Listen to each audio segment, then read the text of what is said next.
Now it's time to start developing your coordination between both hands. When you can do this exercise with all the major and minor chords, then it's time to move on to the intermediate exercises. Okay, here's today's lesson.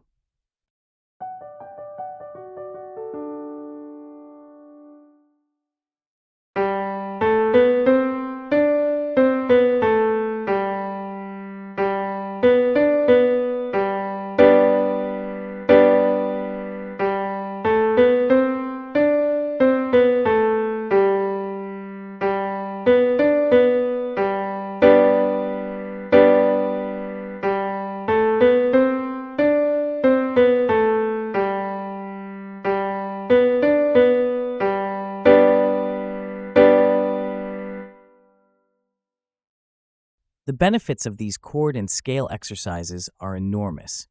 Finger strength, finger dexterity, and increased chord knowledge are the top 3 benefits. And chords and broken chords can enhance any song. And because each of these exercises is focused to one small area of the keyboard, your note reading skills will develop at a much faster pace.